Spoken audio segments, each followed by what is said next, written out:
Before we start, I have a bunch of exposition stuff to get through, so if you're just here for the iceberg, you can click on the timestamp on screen now. I want to start by giving a huge thank you to Reddit users Mr. Expert and DimDawnOfficial for helping out with this project. Mr. Expert was the creator of the original iceberg, and I was given permission by him to expand on it, and he also gave me explanations to a bunch of his original entries that I didn't understand. And DimDawnOfficial was a user who left a bunch of really great suggestions in the comments of the original iceberg, and so I contacted him, and he was able to help me with a lot of the entries he left that I didn't understand. Another disclaimer here, there are going to be spoilers for Dark Sector, and pretty much every single major Warframe quest, so if you don't want any of that spoiled, this is not the place for you. This video, like all the other iceberg ones, were inspired by Mishkaz's original video on the Super Mario 64 iceberg, which I highly recommend you watch first. A lot of the gags in this are going to make a lot more sense if you've experienced that video first, and even if you haven't played Super Mario 64, the video is still fantastic, and I recommend you give it a watch. Also, I was actually the person who created this iceberg, unlike most iceberg coverage videos, but about half of these suggestions come from other players, so not all of this is just going to be me explaining my own jokes. And lastly, I am going to swear a ton, because that's just how I am, so I'm really sorry if that bothers you. Alright, now that that's all out of the way, let's get into what you actually are here for.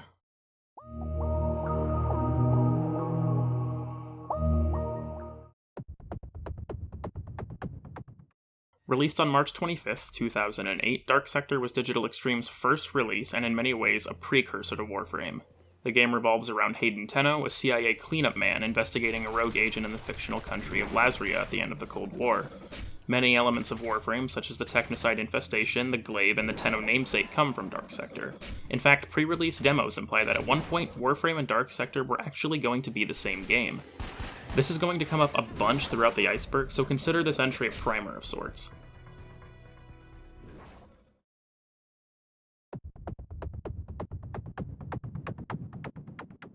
A very popular animated Warframe video by YouTube animation channel Mashed. The video follows the story of a new player working his way through Warframe, filled with a bunch of community memes and fun references. This video's success was so great, in fact, that in-game glyphs were made using frames from the video itself, and released into Warframe's in-game market. You can find a link to this video in the description if you haven't seen it yet for some reason.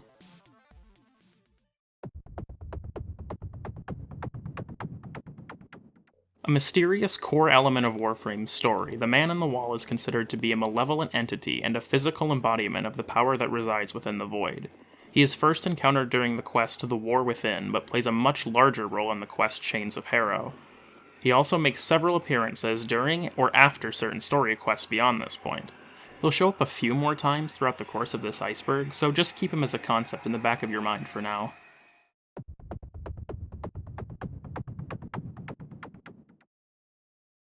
Digital Extreme's community manager Rebecca Ford's Reddit account username.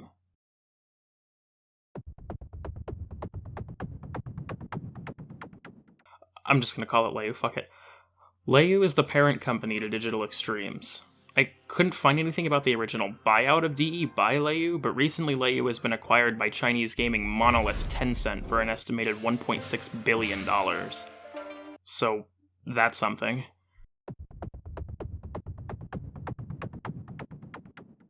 Many Warframes are released with signature weapons, matching their style. When wielded by the Warframe it was released alongside, many signature weapons gain special bonuses, such as Larkspur's increased ammo capacity when wielded by Hydron, or Fulman's increased mode swap speed when wielded by Wisp. Unfortunately, not all signature weapons possess these abilities, such as Hystrix, Scourge, and Oxani, to name a few.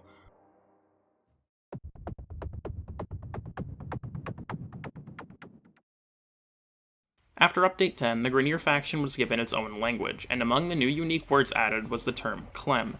The phrase, "Get Clem!" was interpreted by many players as the Grineer saying, "Get Clem," evolving into a meme about who this Clem character even was.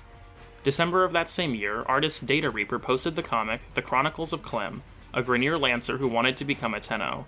The comic grew in popularity, and eventually Digital Extremes introduced Clem as a character in-game with the quest A Man of Few Words in 2015. Weapon, or do you need to take one? There you go. But be careful, you will be blowing yourself up with that. Since then, he's grown even more in notoriety, and become one of the community's most popular memes. Honestly, if you spend even like 3 minutes in region chat, I don't even need to explain this one to you.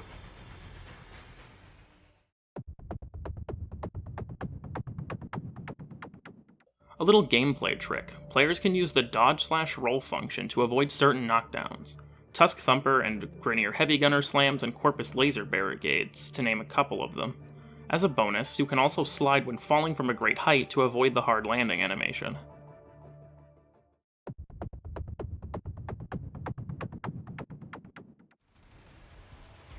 Another popular community meme, this one revolves around the exhaustingly long monologue spouted by the corrupted Vor mini-boss every single fucking time he spawns into a void mission.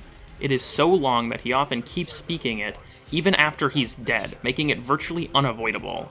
There was a minor spin-off of this in Nata's monologue from the Ropalolis mission, but it never gained nearly as much traction as Vor's legendary speech.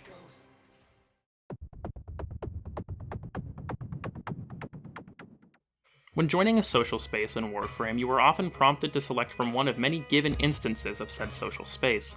This is to avoid any single individual space from getting too crowded. These instances can go on virtually infinitely, and shortly after the release of the Fortuna update, the massive influx of players caused the instance Fortuna 69 to generate. This instance was then held open through many hotfixes, not being allowed to close as players traded out places during updates to make sure it remained open. There is so much meme culture revolving around Fortuna 69 that I can't explain it here, I just don't have the time. But just know it was the funny sex number instance of Fortuna that ended up becoming much bigger than it was supposed to. There are spin-offs of this in Necrolus 69 and Cetus 69, but none of them are as well known and storied as Fortuna 69.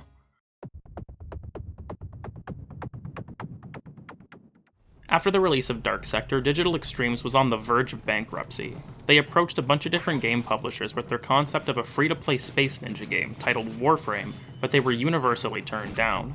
In a bit of desperation, Digital Extremes decided to self-publish the game, releasing it into closed beta on October 24, 2012. The rest, of course, is history, but if you want a more in-depth look at Warframe's history, a link to the GameSpot documentary will be in the description box.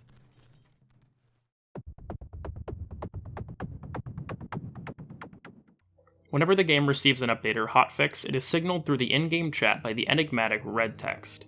Run by D.E. Darrell, according to community manager Rebecca Ford, red text is known for making quips and giving various previews as to what is showing up in the upcoming update or hotfix. This is a multifaceted story like Fortuna 69 with things like the cult of red text, but that's beyond the scope of my explanation for this video.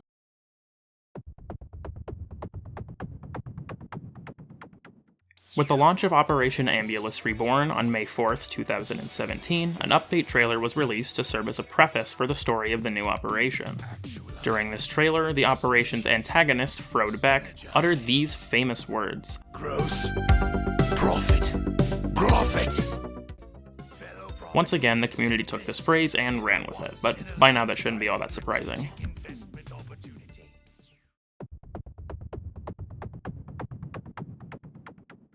While the normal level cap for a given Warframe companion or weapon is only 30, certain weapons can level all the way up to level 40, along with the Necromechs. This is achieved by placing 5 Forma on these items, as each Forma increases the max level by 2, up to a maximum of 10 extra levels of 5 Forma. Items affected by this include the Paracesis, the Kuvalich weapons, and the Necromechs.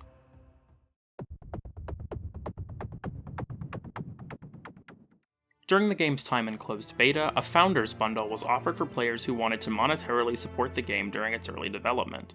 This bundle infamously included Excalibur Prime, Skana Prime, and the Leto Prime, all of which are now unobtainable as they are legally locked behind the Founders Bundle.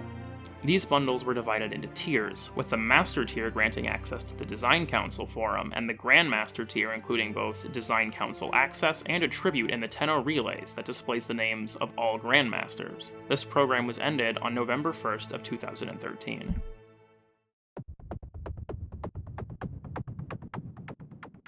Standing for Potent Orokin Technical Augmentation and Tactical Offensive Device, the potato is a reference to a community meme involving the Orokin Reactor and Orokin Catalyst items.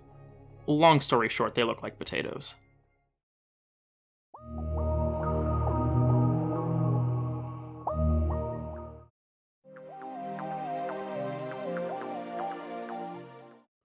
Throughout Warframe, the game's many different factions are shown speaking their own languages and using their own alphabets.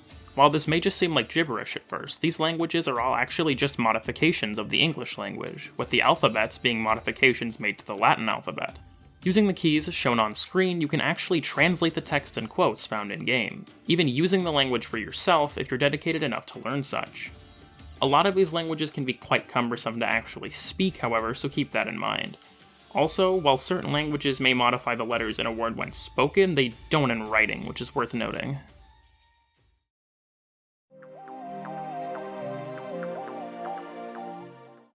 Released with Operation the Pacifism defect on March 2, 2017, the Ignis Wraith is a modified version of the Ignis Flamethrower, featuring better critical chance, status chance, and magazine size. In addition to being given to players who participated in the event, the research for the weapon's blueprint was given to the top 10% of scoring clans at the end of the event.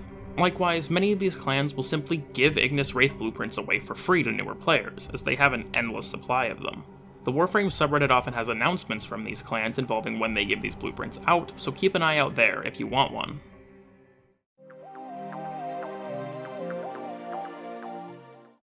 During the Spirits in Black event in Super Smash Bros. Ultimate, the Lotus made a surprise appearance as an obtainable primary spirit from the event. She was acquired after defeating a modified Bayonetta on the Spirit board, and could be fed Spirit Snacks to upgrade into the Spirit Nata. As far as I'm aware, she hasn't been made obtainable since the event concluded. Which sucks because I missed it.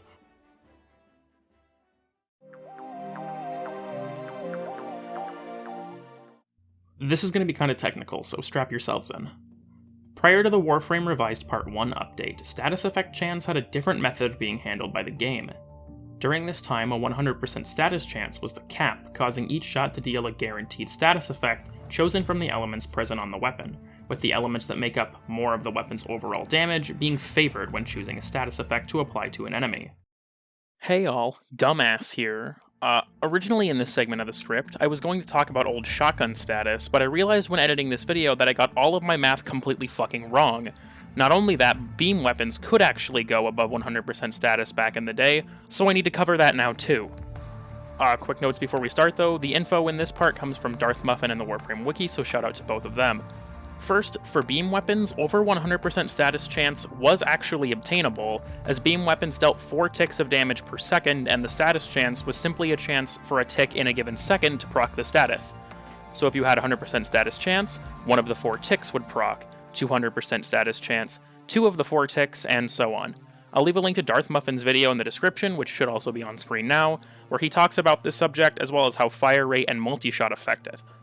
For shotguns, the formula on screen here was used to calculate status. To put it simply, the arsenal display for status effects was simply a calculation of the chance for at least one of the pellets in a shot to proc status.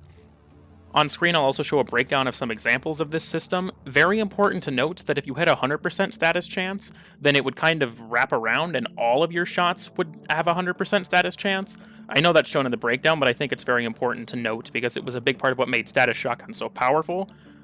This video by Porphy shows him just completely fucking deleting a heavy gunner with the Strun Wraith because of how strong this was with corrosive at the time.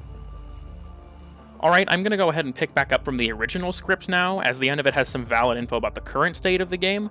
As a quick primer, I'm talking about how shotgun status got buffed with Warframe Revised in the remainder of the old script. These days, shotguns still have their status chance divided amongst their pellets, but all shotguns have their base status chance tripled to compensate for the fact that 100% status chance is no longer attainable on each pellet. This is also now more clearly stated in the Arsenal UI.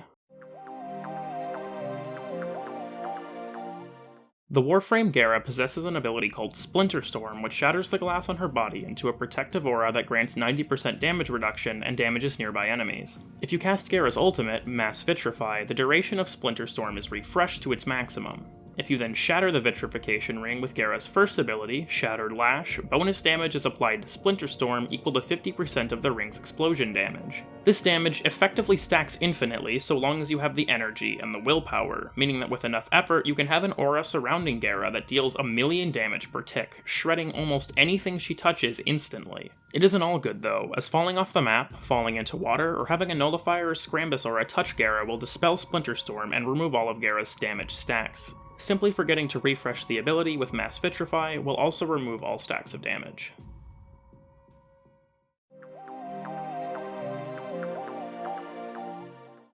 Kuvalich enemies have a small chance to spawn with a quirk when generated by the player. These apply small traits to the Lich, from simple dialogue changes like with Bloodhound to gameplay affecting quirks like Deserter or Paranoid. A full list of these quirks and their effect will be on screen now, and you can find them on the Warframe wiki article concerning the Kuvalich.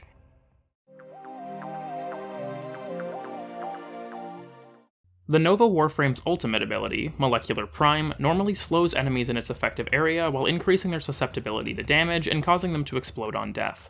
However, below 70% power strength, enemies affected by Molecular Prime actually speed up. This can be useful for increasing the speed at which certain mission types are completed, and is also just really funny to watch. Interestingly, at 70% power strength exactly, Molecular Prime neither speeds up nor slows down enemies, leading to a neutral Nova.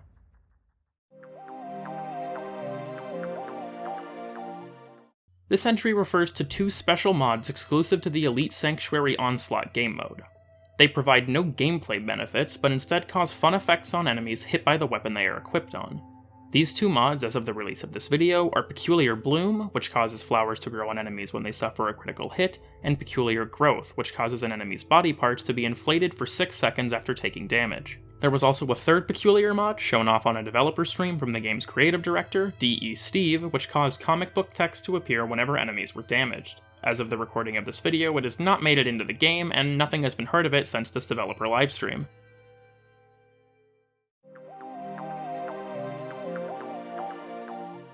Removed with Update 22.14, Trials, also known as Raids, were 8-player missions featuring a greater focus on puzzles, teamwork, and team composition than normal missions. Unique obstacles and challenges combined with high enemy levels made these missions much more difficult than the rest of the standard game. The 3 trials present in the game before their removal were the Law of Retribution, where players hunted down Fae Heck, the Jordis Verdict, where players attempted to hunt down a Redux Jordis Golem, and the Law of Retribution Nightmare, which was a modified version of the Law of Retribution where new mechanics dialed up the challenge. After their removal, their chief rewards, Arcanes, were moved into the Eidolon loot pool. I never got to play any raids myself while they were around, but a very large portion of the community has been rallying for their return. DE has said that raids are planned to return at some point, but beyond that, the status of their development is currently unknown.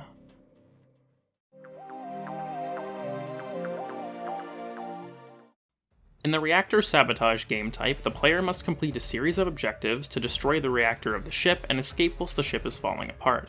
What a lot of players don't know, however, is that you can actually change the hazard you have to avoid at the end of the mission, as well as how the reactor melts down, by using the fuel and coolant cells provided at the end of the vault section. By placing the fuel cell in the reactor, the player will have to avoid fire hazards at the end of the mission, and must destroy the reactor by breaking fuel injectors present on it. By inserting the coolant cell into the reactor, the player must defend 4 coolant pipes to break the reactor, and then must avoid ice hazards on their way to extraction. Lastly, if the fuel cell is placed in the coolant system, the player must defend a console to destroy the reactor, and will then have to dodge magnetic bubbles that spawn throughout the map as they attempt escape. There are also a lot of sabotage mission types that don't involve these steps at all, like Mars, Europa, and the Void, but that's more of a footnote than something particularly important to this entry.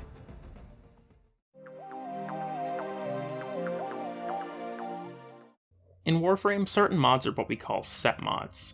This means that the more mods you have equipped from a certain set, the stronger the mod's set bonus will be. Warframe has many sets, such as the Vigilante, Gladiator, and Arrow sets, with mods spanning across Warframes, weapons, and companions. However, a well-known trick with these mods is that you can bolster the set bonus by placing mods from a given set onto the weapon under Sentinel. This is the most popular with the aforementioned Vigilante set, as you can place 4 of the set's mods onto your Sentinel's weapons and receive a whopping 20% enhanced critical chance. You don't even have to max out these 4 mods in order to gain the full benefit from the mod set bonus.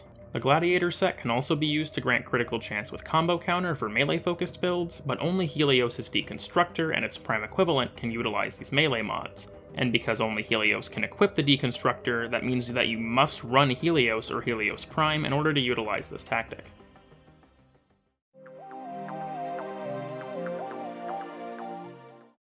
Prior to Exalted Weapon modding being added into the game, players would kit out specially formulated melee weapons to be used to modify the stats of their Exalted abilities.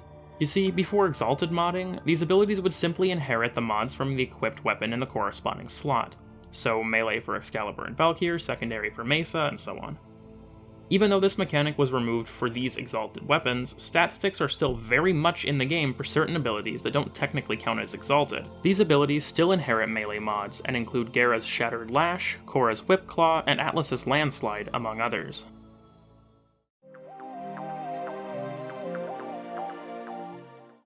After installing the Helminth segment into your orbiter and naming said Helminth, you can actually approach the wall mouth and get an interact prompt, which can cause one of 4 scenarios. If you have a Kavad or Vulpaphyla companion on the ship, the Helminth will lean towards them and either give them kisses or briefly inhale them before spitting them back out.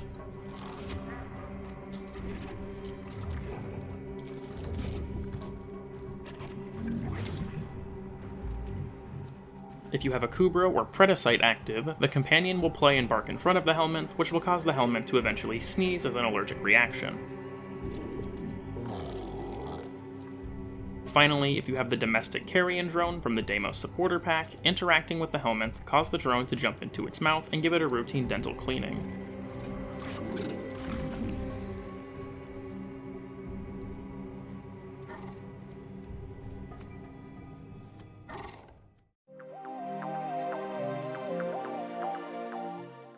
If the player surpasses 100% critical chance, they will guarantee a critical hit with every weapon strike, and any percent chance overflow will be converted into a chance for an orange crit that deals double the crit multiplier in damage. Beyond 200% critical chance, all critical hits will be at least orange, with overflow percentages being converted into red crits, and so on and so forth. At 300% and beyond, critical hits will still appear red, but will have their critical multiplier damage increased accordingly. Previously, any crit beyond 100% was red, but as critical mods grew larger in number, the red crit was moved and the orange crit was added to aid with visual clarity.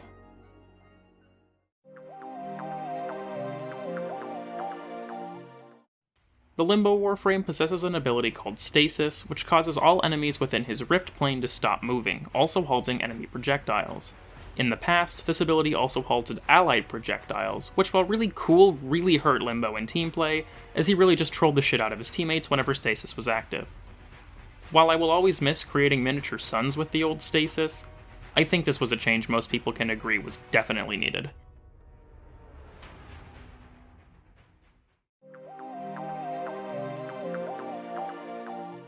This entry refers to the Helminth Cyst, which is a virus that can be spread to players via other infected players. It causes a cyst to grow on the neck of the affected Warframe over the course of 7 days, and at full growth it can be used in the creation of the Helminth Charger Companion. While the cyst can now be removed in the Helminth Infirmary as soon as it's visible, previously one had to wait for the full 7 days before the cyst could be removed. From this spawned the player nickname Space AIDS, which due to its lingering cosmetic effects on the player, was a far from desirable thing to catch, especially if you already had a Helminth Charger. Because it can be removed pretty much instantly these days though, it's not as big of a deal.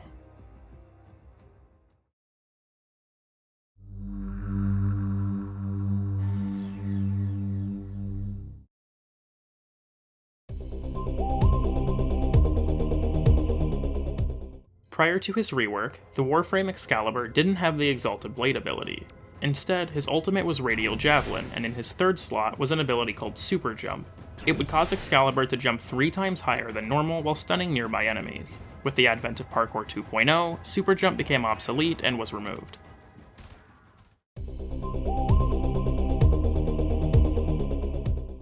During Parkour 1.0's time as the game's mobility system, this melee tech was done to increase the movement speed of players. It was done by slide attacking while in the air, with high attack speed weapons like dual Zorans being popular as they could increase the number of, copters in a single jump. With the addition of Parkour 2.0, this tech was rendered obsolete by the bullet jump mechanic and was removed.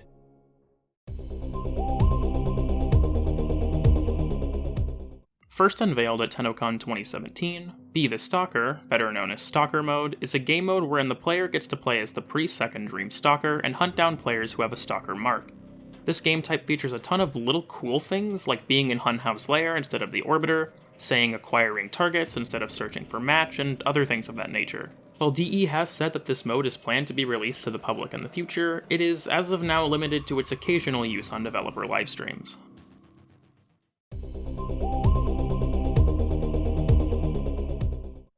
This entry actually means 2 different things depending on how you interpret it. In a modern context, it refers to how certain Grineer units can speak perfect English. These include the Boss Grineer, the Grineer Queens, Grineer Pilots and Railjack, Kuvaliches, and the Grineer Rail Operator on the Orbiter Radio. A leading theory regarding this is that these Grineer are more intelligent than the average Grineer, and thus have learned the language using this superior intellect, although for what purpose is largely unknown. The second thing this refers to is that, prior to Update 10, the Grineer had no unique language, instead speaking English. They had very few lines, however, leading to their dialogue being very repetitive and meme to all hell. This will be important again later, so keep these old English-speaking Grineer in the back of your mind, with the Man in the Wall, Parkour 1.0, and whatever else I end up telling you to put there by the end of this video.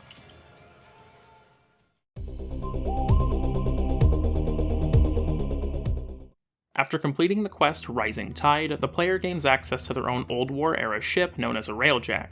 These ships are powered by a reliquary drive, a paradoxical piece of technology that is linked to the powers of the Void. Interacting with the drive can yield dialogue from both the Man in the Wall and Cephalon Psi, and rarely when approaching the drive, a giant severed finger can be seen floating within. This is a reference to the story of Albrecht Entrati and his first expedition into the Void, wherein he severed the fingers of the Man in the Wall after closing his Void gateway and studied said fingers to produce various Void-related technologies. Like a bunch of other stuff that I've mentioned already on this iceberg, we'll talk about Albrecht Entrati later.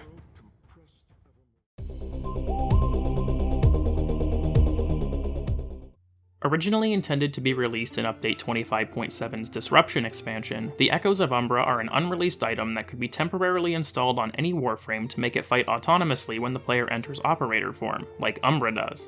This was never added, however, and the original items meant to craft it, somatic fibers, ended up being used in the construction of the Lua lens, which in turn became the unique offering from Lua's Disruption node.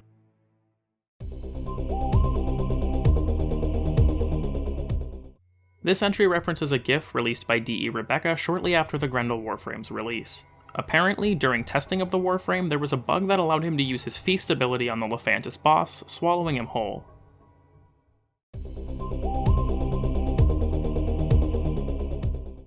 Compared to the version used in the West, China's version of Warframe includes a multitude of differences and even some exclusive content. These include Excalibur Umbra Prime in their Founders package, who is visually identical to Excalibur Umbra but lacks the Umbral Sentience passive and can trigger the Void Orb energy like other Prime Warframes. Carmen Penta, a variant of the Penta Grenade Launcher, Prisma Machete, a variant of the Machete Melee, and the unique Caddis, which is a staff melee weapon that focuses on status chance and electricity damage.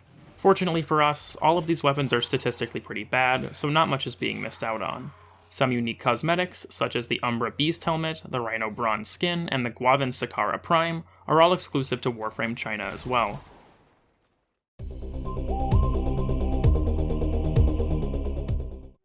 While using the Necromech, the player may rarely encounter a bug wherein the majority of the Necromech disappears, leaving only the core, or cob, of the Necromech remaining.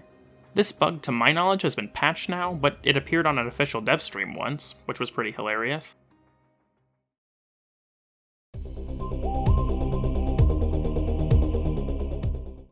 Another fan creation, John Prodman is a reference to a forum post by user Lissa called The Most Badass Ever in Warframe. This post depicted a lone prod crewman taking on the Forward boss in an infested invasion mission and despite all odds, surviving. The community thus dubbed the crewman John Prodman, exaggerating his accomplishments and eventually spawning a whole lore around the character. With the addition of the Index and Operation the Index Preview, John Prodman appeared as an in-game boss after lasting for 1 hour in the Endurance mode at any difficulty. Upon being defeated, he simply shrugs and teleports out of the playspace, dropping his autograph as an orbiter decoration for all players in the lobby. According to his autographed photo, Prodman is a member of Anyo Corp and is also the Corpus Employee of the Month.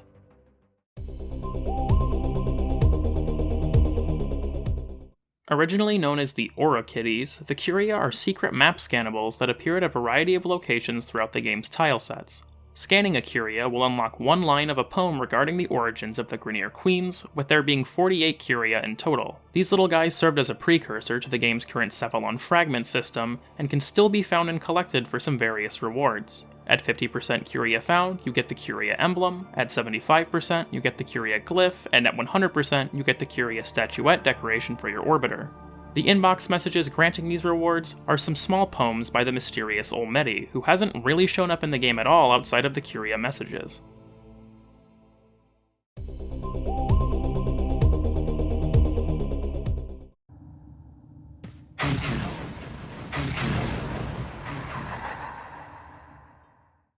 Upon completion of the Chains of Hero quest, this jump scare has a small chance to occur whenever the player returns to their orbiter. A version of the player's operator will be performing some action somewhere around their ship, but with only whites for eyes, whispering, "Hey kiddo," whenever the player spots them. Based on dialogue from The War Within and the events of Albrecht and Trotti's story, it has been concluded that this is in fact the man in the wall manifesting in the player's ship for a brief time. I myself have kinda grown numb to this scare, but early on, it'll get you every now and again.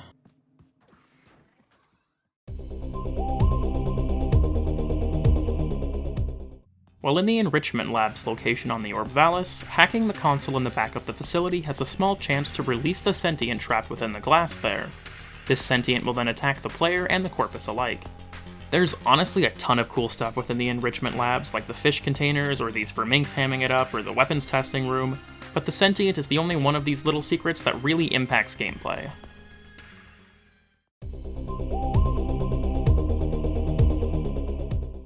Prior to the mining rework that launched in the Fortuna update, mining on the plains of Eidolon involved tracing the outline of an ore node with the mining tool, granting you more resources based on how accurate your tracing was.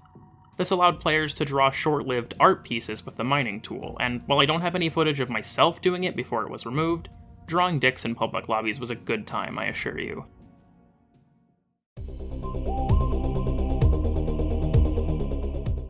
On the Corpus Gas City tileset present on Jupiter, special red doors can be found in certain rooms throughout the mission.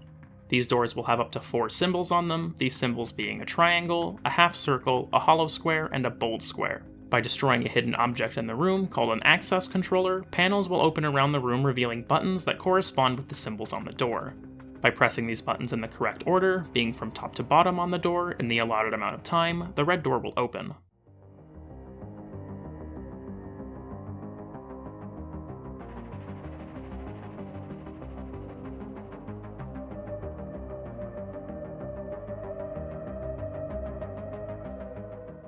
This reveals a purple Corpus locker that contains a Gas City Captura scene, as well as a second door that looks into an amalgam laboratory. By using the amp and operator form, this door can actually be opened, revealing special modifications made to the tileset's normal amalgam enemies. These include the amalgam phase Moa and the amalgam Arca Kumikats, among others. In this lab there will be a special Corpus enemy, the Vapus Researcher, and another purple Corpus locker which contains the same rewards as the first.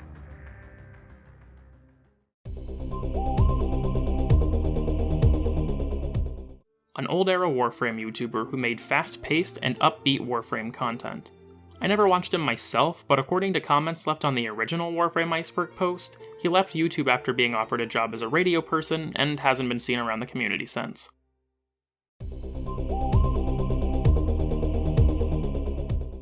During Developer Livestream 3, the game's creative director, D.E. Steve, wore a pair of pink shorts.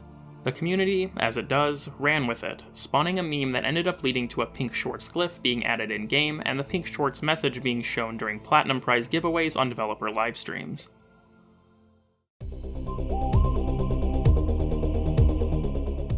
Hey, Editing Room Cool Kid here. While making this video I decided to add this entry, so I'm sorry for the abrupt quality change again. In the current game, alternate helmets are nothing more than cosmetic, with arcanes being a completely separate category of items not tied to fashion in any way. However, in the past you could acquire items known as arcane helmets, which would give you a minor stat boost at the cost of a minor loss to another stat. These are no longer obtainable, but those who had them prior to their removal got to keep them, so you can still rarely see these in action even today.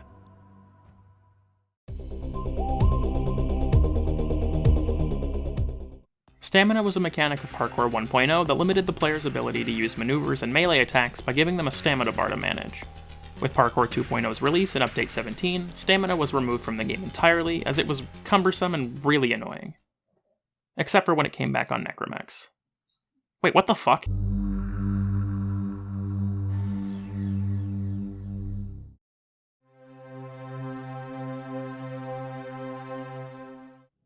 An event involving quite possibly the most infamous leveling node to ever exist, Viver on Eris. The YouTube channel Quite Shallow has a fantastic video on this, but I'll give the abridged version here. Essentially, when syndicates were added with Update 15, reputation gain was initially extremely slow, sometimes even in the double digits per mission. This prompted players to look for a better way to power grind syndicate standing, leading to the discovery of a tactic involving the Viver interception node on Eris. Essentially, by using Excalibur's Radial Javelin, Mag's Shield Polarize, and Trinity's Energy Vampire, players could farm the node and earn Syndicate standing at an insane rate. This led to the 3 Warframe abilities in question being nerfed, only operating with line of sight in Update 15.2.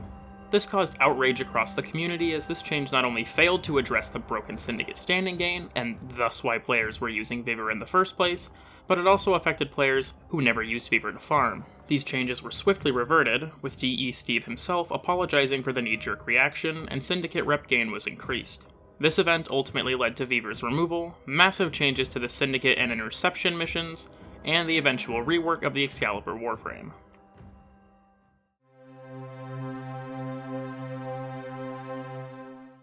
Ever since the addition of daily login rewards with Update 18, players have noticed that taking long breaks from the game seems to increase the odds of receiving a platinum discount as a daily tribute upon logging in. While more or less accepted as a fact by the community, this theory has never been officially proven by Digital Extremes.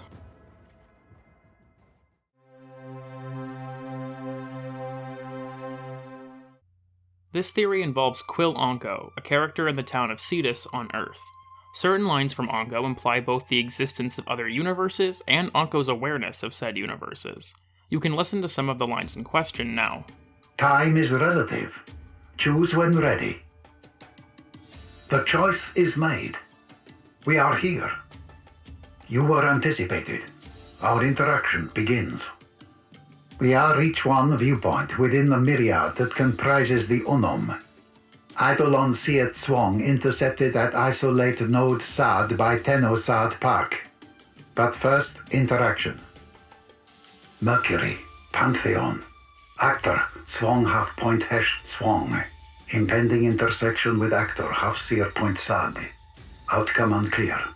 Quill Oban Nua primary observant relay. There are plenty of implications from this dialogue, but I don't think we have too much time in this video to go over all of them. Something very interesting that I do want to talk about, though, is the other quills that Onco mentions. Will we encounter these agents of the Unum in the future? Only time will tell. Or maybe the whole plot was dropped like all these other ones. I honestly have no idea.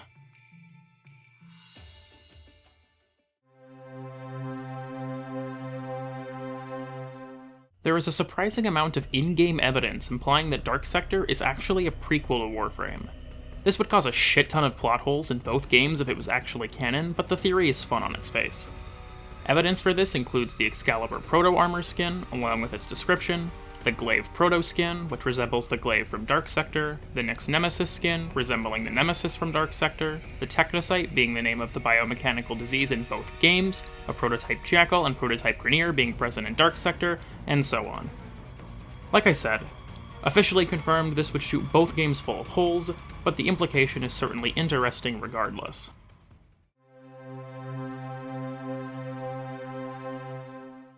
Prior to Update 14, Loki was one of the 3 starter Warframes alongside Mag and Excalibur.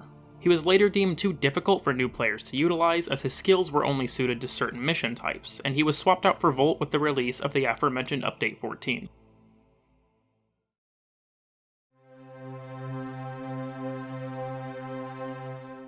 Way back in the day, self-revives were limited to 4 per day per player, and eventually per Warframe, with a small platinum fee to recharge beyond that.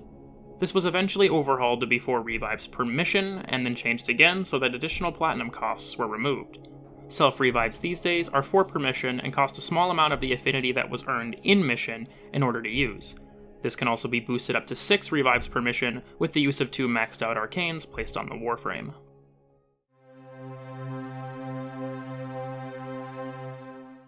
During the Warframe Christmas event in 2013, the background of the Arsenal screen showed snow. Because at the time, the Arsenal screen was the foreground over just a shot of space, it was snowing in space. This also has a more modern example in the weird white particles that can appear in Arcwing missions, which could be interpreted as snow somehow ending up in space.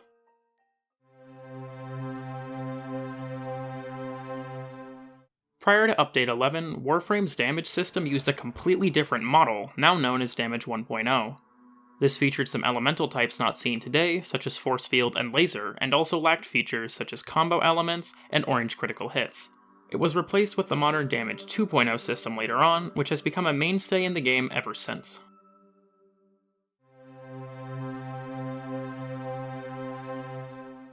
After the addition of the power donation aura in update 23.10, a bug was found that allowed players to increase their ability strength to monstrous levels. Essentially, when equipping and then unequipping an Archwing in the planes of Eidolon, the negative power strength would continuously stack. By then, linking to a Nidus, also affected by the bug, the two negatives would multiply into a positive, leading to absurd power strength values. The video in the background was provided by Xanagoth, and I highly recommend you watch his video where he plays around with the bug. Not only is it hilarious, but he goes much more in depth about the bug and its effects in the description.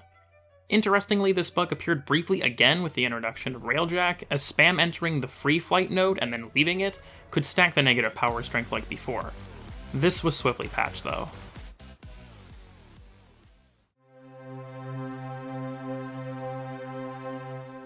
This one is just a reference to the game's busted-ass physics doing shit like this.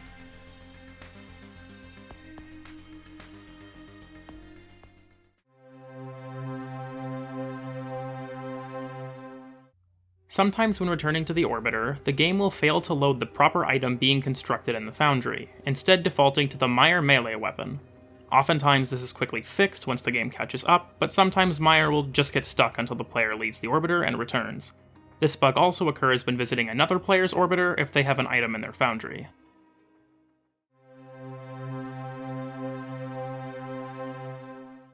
This is a reference to a bug wherein the game's pathing occasionally messes up and displays the actual path to an item name or line of text instead of the actual item name or line of text. It doesn't affect gameplay in any way, but it's kinda funny to see.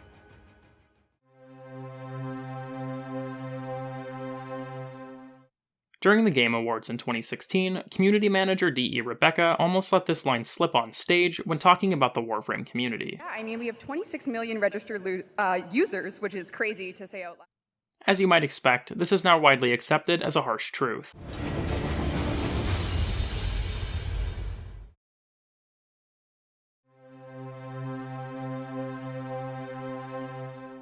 By inputting special credentials on the Warframe login page, players can access two secret minigames, Happy Zephyr and Wormius. To access Happy Zephyr, the player must type Flappy into the email slot and leave the password field blank. For Wormius, simply type Wormius into the email field and leave the password blank again.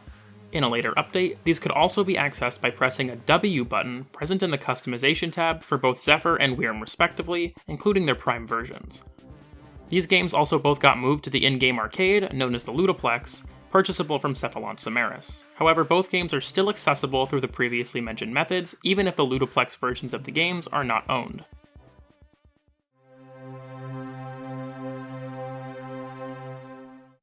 I didn't actually participate in this ARG, so all of what I'm going to say here is going to be second-hand and taken from the Warframe wiki. Essentially, in the lead-up to the launch of the Fortuna update, an alternate reality game was held by DE to introduce players to many of Fortuna's upcoming characters and lore. The ARG was directed by none other than the business, and used Discord and Twitter to communicate with players. The ARG involves solving puzzles to unlock in-game lore and rewards, using the hashtag LiftTogether on Twitter to communicate with Biz.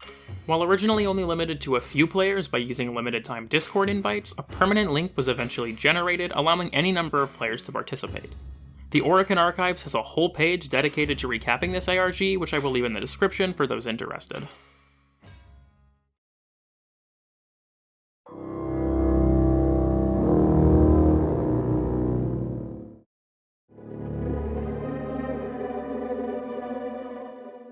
I don't really want to give this entry any more time than it's worth, so I'm going to be brief. He was essentially a Warframe news YouTuber who got banned after getting into drama with a much bigger YouTuber, being Mogamu. A lot of evidence came out of him being manipulative to his audience, exploiting the game, and just being a pretty unsavory person. Eventually, DE stepped in and banned him, which was probably the most controversial ban in the game's history, as many people felt that he didn't actually break any rules and was simply being banned to make the drama go away. This elevated things and led to the hashtag FreeRevXDev, which as hashtags do ultimately did nothing. Whether or not you agree with the ban, I think those of us that remember this shitshow are just glad it's over these days.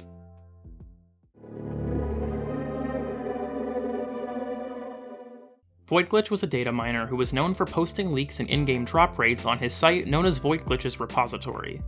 Prior to the release of the Plains of Eidolon, data miners managed to cheat Excalibur Umbra into the game pre-release, causing the practice as a whole to be condemned by DE. Void Glitch was given a cease and desist, demanding he take down his repository, threatening legal action if he didn't comply. This was hugely controversial because at the time, Void Glitch was only 18. I'll leave a link to Brozyme's video in the description where he covers the situation in more detail, but that's the gist of it. Data mining is still very much around these days, but it is not nearly as public or prevalent as it was pre-Planes of Eidolon.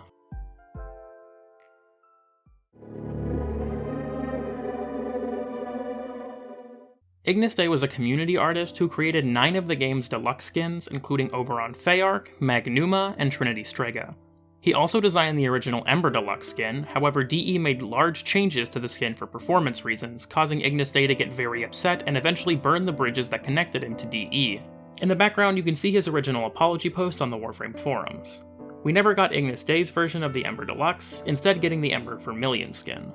These days, artist Liger and Izuka creates most of the game's deluxe skins.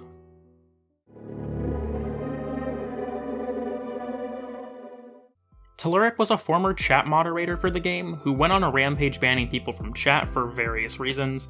He was eventually removed from the mod program and went berserk on Twitter before apologizing on the forums. The YouTuber Retalius has a great video and a much more in-depth video on this subject, and I'm honestly just gonna gloss over it here because I'm kinda sick of the drama shit at this point.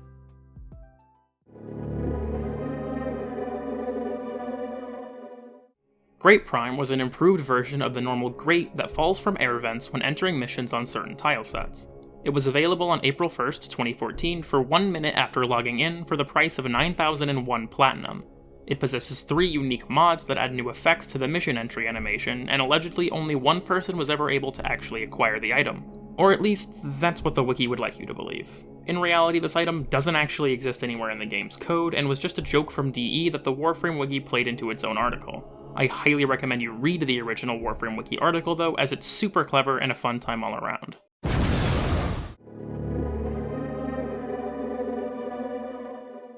In the track This Is What You Are, a female singer can be heard, followed by a choir of children. However, in the track Apostate, the female singer is absent, leaving a disorganized children's choir calling out for their mother. This is a reference to the abandonment of the Tenno by the Lotus and the quest Apostasy Prologue, and is a neat and very well-thought Easter egg connecting the 2 songs and their respective moments in the story.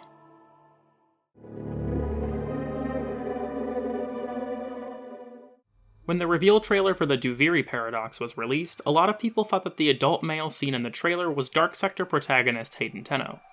This was disproven by DE Jeff in a developer livestream.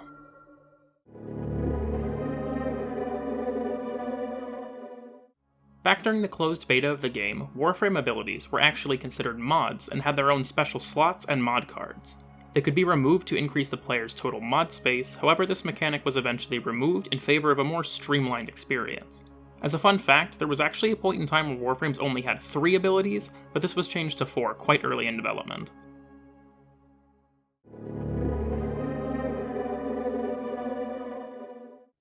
Initially exposed by YouTuber Tactical Potato, the Riven Mafia was a group of players who dominated the in-game Riven mod market under the clan the Riven Dealers. They were known for cornering the Riven market and scamming players by dominating the market and skyrocketing Riven prices. They found themselves in the public eye after taking down the bots used by Warframe community site Semlar and its Riven trading and prices sections, which were valuable resources in determining Riven prices and consequently hurting the ability of the Mafia to scam players. This attack was done by a user called the Faceless Dealer, who went on a huge ego trip over Discord before getting banned. Except for that apparently, the person who reached out to Semlar and gloated over Discord about the bot bans was an impersonator of Faceless, and it was the imposter that got banned? What the fuck? Honestly, this is just a great example of how off-the-wall insane the Warframe community can get sometimes, as if the previous entries on this list weren't enough proof of that. I'll drop a link to Tactical Potato's video in the description if you want to look into the situation more. It's really fucking weird.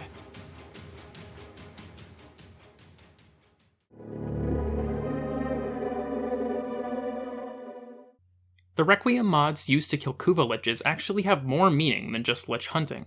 By leveling up in the Entradi and Necroloid syndicates, the player will unlock the story of Albrecht Entradi, the first Orokin to access the Void, along with the true meaning of each Requiem.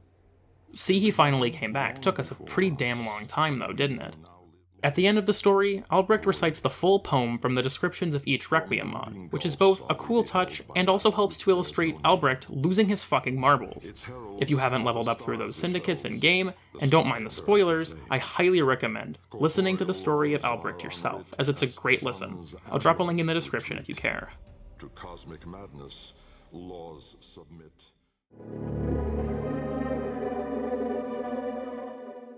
Featured in the Warframe Ghouls comic series, the Erogia Medica is an ancient Orokin device that is being sought out by Captain Vor in an attempt to cure the clone rot of the Grineer. As far as I'm aware, the device has not, and will not appear in-game.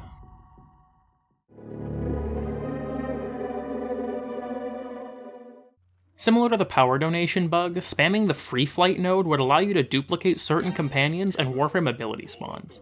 This wasn't very practical as it would actually break enemy spawns and render missions completely undoable, but it wouldn't break ram sled spawns, allowing me to capture this legendary footage of a metric fuckton of rumblers kicking some unsuspecting Grineer ass. To my knowledge, this bug was patched, which is honestly tragic because this shit was super fun, but all good things must come to an end.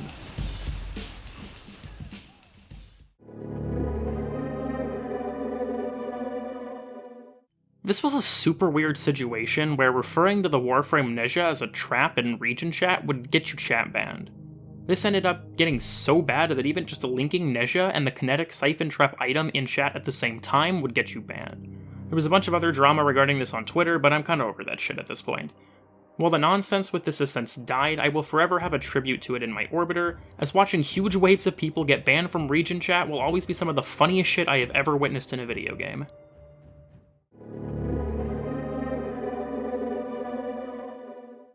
Back during the closed beta, the game's introduction took place in an empty white room, with the Lotus instructing the player on basic maneuvers and mechanics as they wandered around the small space. This was eventually replaced with the Cryopod intro, which has since been replaced with the current Ostron Town intro.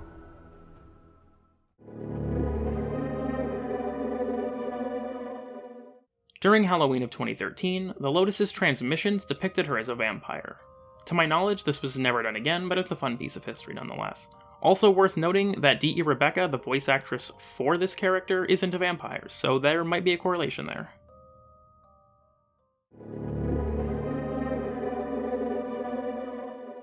Hey, Editing Cool Kid here again. While making this video, I forgot to talk about Solar Rail PvP during my original recording session because I'm stupid. Basically, back in the day, clans could take control of locations around the star chart called Dark Sectors.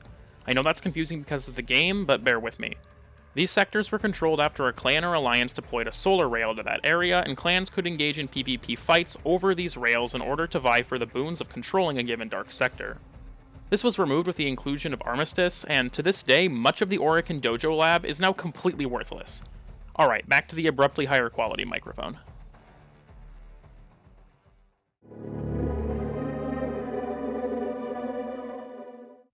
Throughout Warframe levels, Cephalon fragments can spawn around the map. Scanning a given fragment 3 to 7 times will unlock a codex entry, with each in-game destination, with the exception of the Kuva Fortress, having anywhere from 2 to 3 entries to unlock.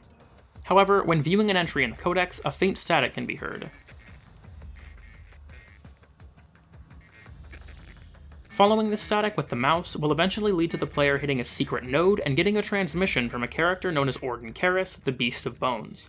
By listening to all of the fragment's bonus transmissions, the story of Orden and his eventual transformation into Ordis is told. I'll leave a link in the description if you're interested in the full story. These secret transmissions are actually present in a ton of lore entries, such as the Thousand-Year Fish on the Plains and the Mem fragments of the Valis, but I think the Cephalon fragment is the most notable, both for doing it first and for doing it so damn well.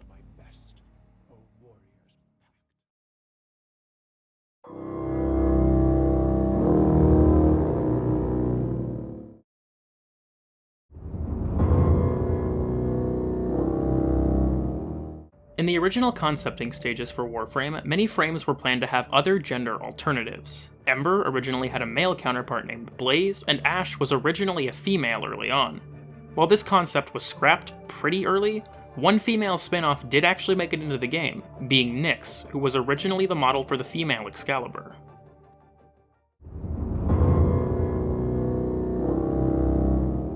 In her Laverian entry, Loremaster Drusus explains that Avara was part of a squad that was permanently destroyed by an ancient beast known as the Myrmidon. Zaku, conversely, is made of 3 destroyed Warframes, the number of frames that were in Avara's squad and destroyed. This connection, while enticing, is pretty easy to shoot down just using explanations from in the game. Grandmother explains that the frames that make up Zaku were destroyed during Void expeditions and not by the Myrmidon. A fun theory all the same, and one that might actually end up being true with a little bit of retcon work.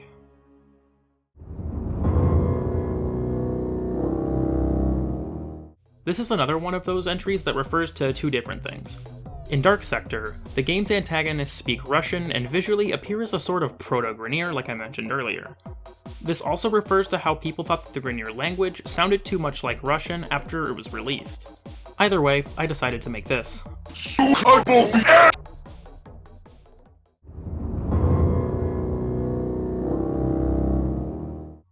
This refers to a really strange bug where sometimes a random Excalibur would appear in your equipment at the end of the mission. This has since been fixed with the new end of mission screen, but I'll never quite understand where the bug even came from. I mean, I get that Excalibur is the game's placeholder for most things, but what is it even placeholding in this instance?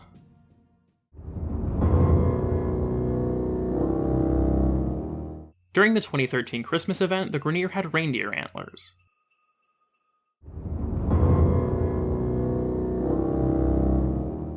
Sometimes, strange connection issues can result in some really fucked up, weird, and generally just cursed things coming from opening a relic. I don't know if this has been fixed, as I don't run relics all that much these days, but it's still funny regardless.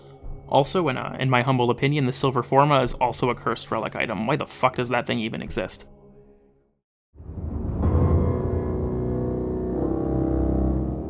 On the plains of Eidolon, the Eidolon Terrorist boss can normally only be active at night, retreating into a nearby body of water when the sun rises. However, there is a very rare bug where sometimes he'll just be roaming in broad daylight. To a Warframe novice, this image probably doesn't seem too odd, but to your average MR10 Plus or so, this is extremely cursed.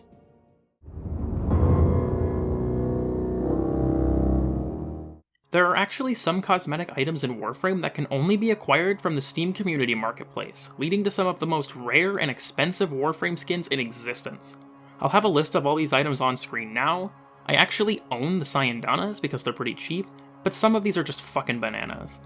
As a pseudo spin-off of this, the consoles have their own supporter packs with their own exclusive skins, and you can also get special cosmetic rewards for playing through Discord, but none of these are as obscure as the Steam Marketplace.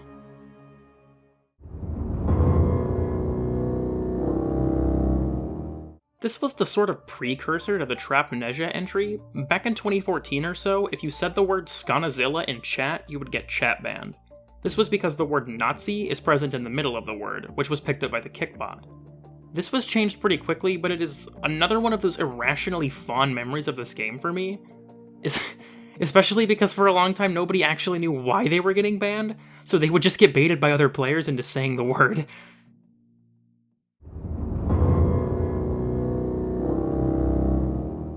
Historically, Digital Extremes has released some promo websites for updates coming to the game. These include the Sacrifice Update website and the Update 15 website, among others. While the Update 15 website is no longer up, you could actually input the Konami code on the website and get Great Prime to fly by your screen. You can actually still do this using the Internet Archive, and so I'll leave a link to that in the description if you want to play around with it.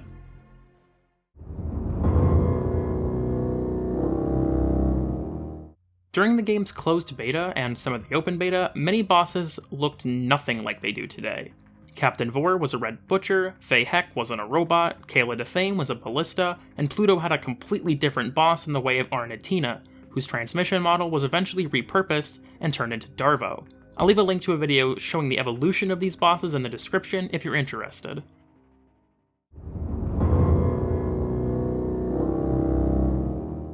Piggybacking off of the previous entry, the Grineer and Corpus didn't have unique tile sets during much of the game's closed beta and instead shared locations.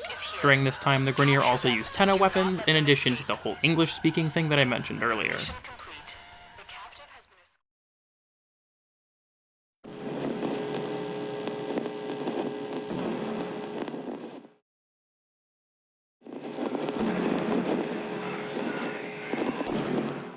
Shortly after Corrupted Vor was released, there was a small 1 in 100 or so chance that instead of Vor's normal spawn transmission, the transmission window would simply display a default Excalibur, who would say nothing and then leave a few moments after appearing. This led to the urban legend that Excalibur haunts the void, which has since died off, much to my sadness.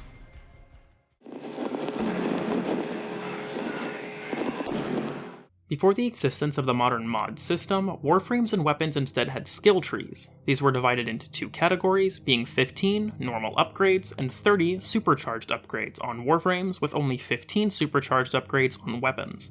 These supercharged trees were only accessible after using the potatoes mentioned way earlier in this video. This was removed before the end of the closed beta in favor of mods.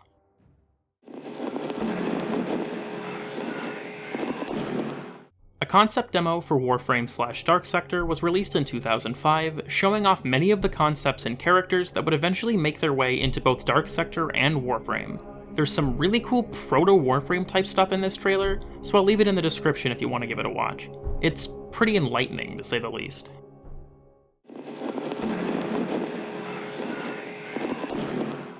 Remember how I told you to remember the old English-speaking Grineer and their memeable phrases? Yeah, that's finally relevant now.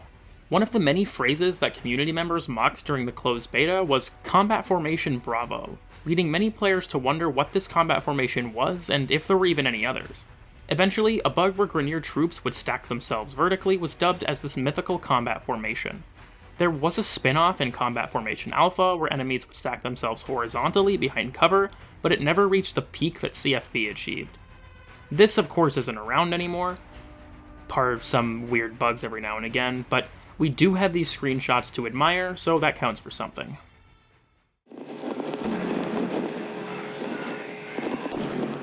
The Oro is an enigmatic power possessed by both the Tenno and certain enemies in the game. According to Teshin, it prevents those who possess it from dying. Outside of being used in certain Conclave game modes, not much is known about the Oro, and it doesn't even really show up in-game at all. There is a theory that those exposed to the Void are granted the Oro, but considering the death of Rel in Chains of Harrow, this may not be the case. I personally think this was sort of a proto-Kuva from a story perspective, and eventually got dropped in favor of the Yuvan Theater, but I don't really know for sure.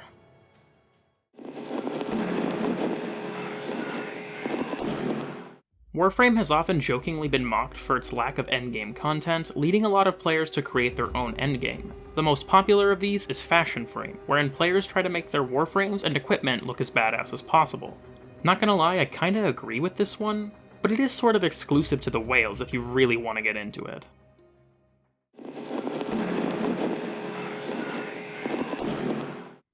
Keystone, later renamed The Amazing Eternals, was an in-development multiplayer shooter game by Digital Extremes that eventually got cancelled.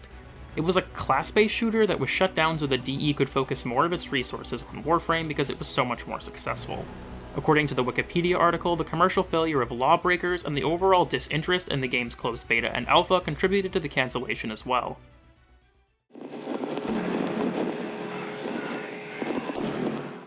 Back when the Sergeant boss was still named Sergeant Nef Anyo, many people would mock the boss's name due to him literally just being a reskin capture target.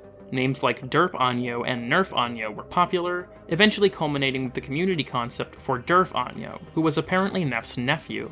He was officially revealed by DE on DevStream 30 as a support unit to accompany the soon-to-be reworked Sergeant. This rework was never released to my knowledge, and Derf has since fallen off the face of the system. Nef Anyo has been repurposed into a major story character, but he is currently not a boss fight, and the old Sergeant boss is still a total pushover. Derf's design appears to have inspired the Komba and Scrambus enemy types, but Derf himself has not appeared in-game. Hopefully sometime in the future this part of the video will be wrong, but we'll have to wait and see.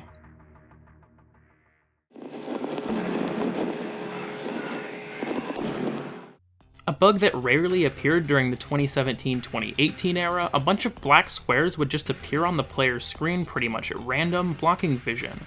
These squares would sometimes disappear when changing rooms or leaving the mission, but could require a full restart if my memory serves me right.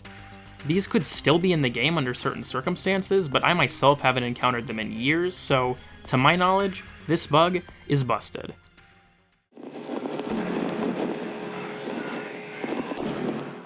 As pointed out by Warframe lore channel Stallard, Corpus text and insignias reveal various houses that control different aspects of the Corpus, including robotics, manufacturing, and transportation. This is a pretty dense subject, so I'll leave Stallard's video in the description if you want to watch it. I highly recommend it though, it is super interesting, and I really hope DE fleshes this out more in the future, and that it doesn't go the way of the Arcane Machine.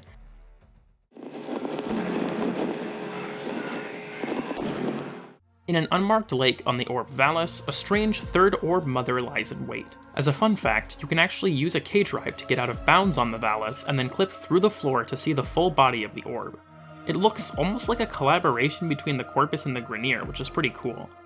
While it is supposedly going to launch with the Corpus Queen Pin release in 2021, this fucker has been sitting around since 2018, so my expectations are rather low.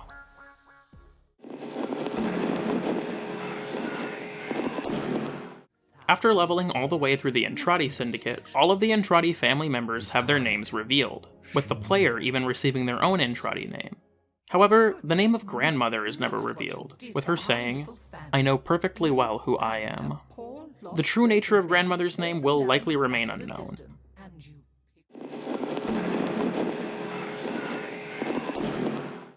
This gif of DE Steve from TennoCon 2018.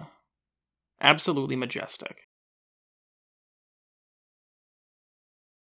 Rap, tap, tap.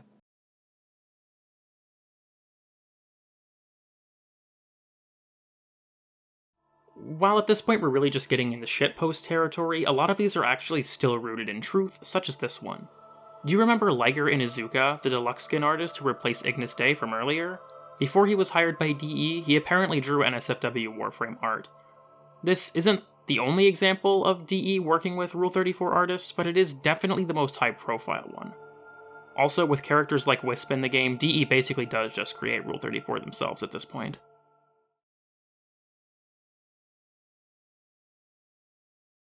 I shit you not, this one actually has an explanation. As explained by Reddit user NilrimR, Jimmy invented transference in the first episode of the show when he brought his pants to life.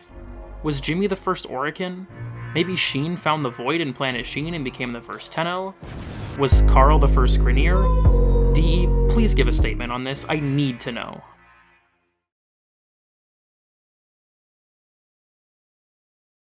This extremely cursed submission to the Warframe Workshop, featuring the helmet of the Loki Warframe without the skin. The do not research advice here is honestly valid.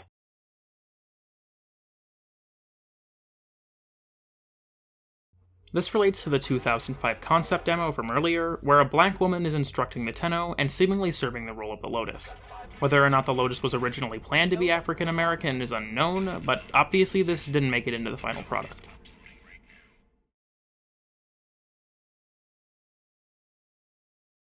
The Xeneric symbol visually resembles an Owo, as in, oh whoa, what's this?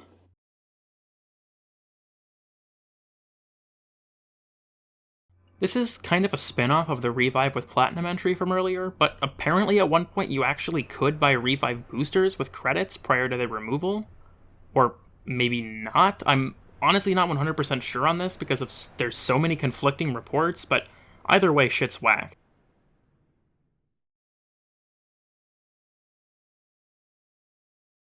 Considering that the exclusivity and demand for Excalibur Prime led to the creation of Excalibur Umbra, it isn't too far of a stretch to theorize that the similar demand and exclusivity regarding Great Prime may lead to a more widely available Great Umbra.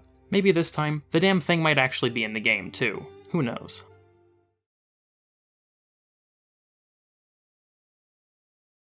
This is just a spin-off of the meme, every copy of Super Mario 64 is personalized, from the Mario 64 Iceberg. See, this is why you should have watched Mishkaz's video first, now the joke doesn't make sense.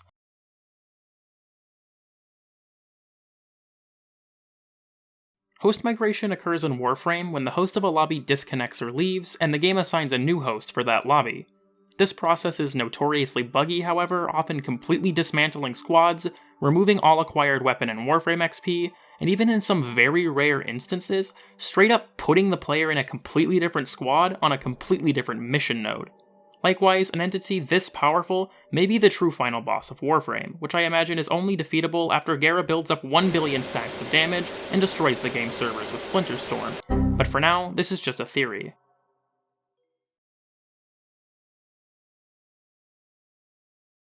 When a Warframe account gets permabanned, it technically is only banned until January 1st of 2035. This has spawned the theory that all accounts will be deleted on this date, so that those who were banned will never get to play the game again, no matter the cost.